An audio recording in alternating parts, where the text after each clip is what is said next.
Hello, everybody. Nature Nancy here, and I'm here with my good friend Kurt. I'm Kurt. Kurt. I have a little challenge for you to start this episode. Ring it on. What I would like you to do is to look at all these foods and tell me which foods are dependent on bees. Okay, Nature Nancy. I think I can handle this. We have a melon here. Looks like a cantaloupe. We have some celery, some broccoli, as well as an apple, a pear, some kale, onion, tomato, asparagus even for the season. Perfect. And as well as a squash back here. And I think I play a part in making all of these fruits and vegetables. Kurt, you're absolutely right. Bees are responsible for pollination for all of these fruits and vegetables. So today we're going to go looking for some of our bee friends who do so much work in making food.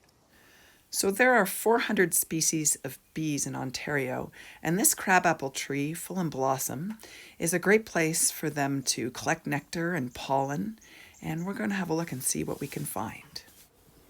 So there are two main types of bees in Ontario. There are social bees and solitary bees.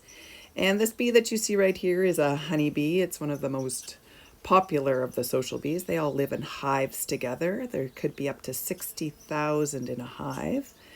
And they depend on each other. All the worker bees are female and they have a bunch of different jobs. This one in particular is going out to collect pollen and nectar. And the nectar is the sugar from the flower, and they'll collect that and put it in their stomach and take it back to their hive. And they'll barf it up and it will be made into honey. And the pollen is on their bodies, but also you can see little pollen baskets on their back legs. That's where they collect pollen. It is also a form of food for bees, but it's also the way that flowers reproduce.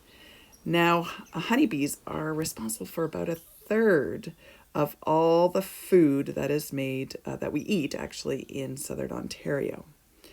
Now, there were a lot of honeybees at this crabapple tree, and that's because they are able to tell each other. So in the hive, they would have done a dance to say, hey, there's some amazing nectar and pollen over there. And so a lot of their sisters would have come over and taken advantage of the nectar and the pollen. Here's another honeybee on the dandelion, and dandelions are an early source of food for honeybees, so often they're a great place to see them early in the season. Another pollinator that is native to Ontario is the bumblebee, and it is also a social bee, and you can see it's got its tongue out there ready to suck the nectar, and they are incredible pollinators. They have a superpower. Not only do they pollinate by carrying pollen in their pollen baskets or on their furry bodies, but they can make a buzzing sound that releases on the flower, releases the pollen only because of that buzzing sound. So there are certain food that require a bumblebee to pollinate it using that technique, and those are like tomatoes and potatoes and blueberries. They need buzz pollination.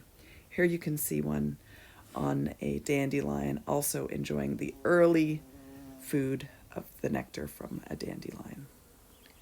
So here we have a solitary bee enjoying a snack of nectar and pollen.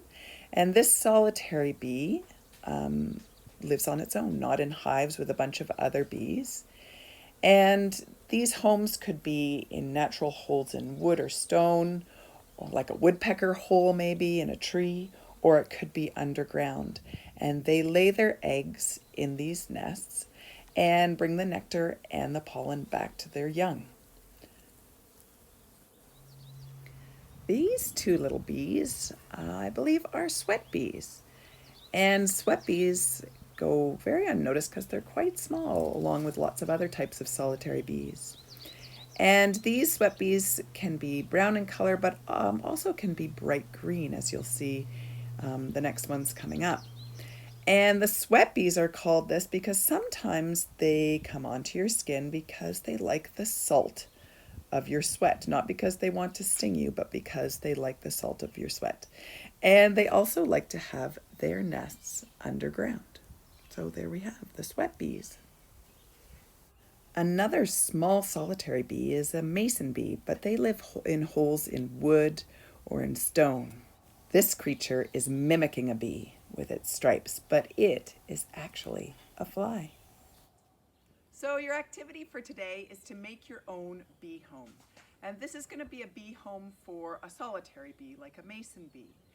And so what you're going to need is you're going to need to find a reed like this. This is a Phragmite, and it's found around the edge of many wetlands. Unfortunately, it's an invasive species, shouldn't be around here. So when you find it, make sure you do not bring the seed head with it. So what you're going to do is you're going to take the reed and you're going to cut it into about pieces that are about 8 inches in length. So they need to be about that long. Once you've done that, you're going to take a bunch of them together and you're going to put elastics around both ends. So you've got a bunch of them, options for homes for them to lay their eggs, and then you can put a string on it and you can hang it up in a tree. So that is your mason bee home. And so thank you so much for coming this week. From Nature Nancy and Kurt. We'll see you next time.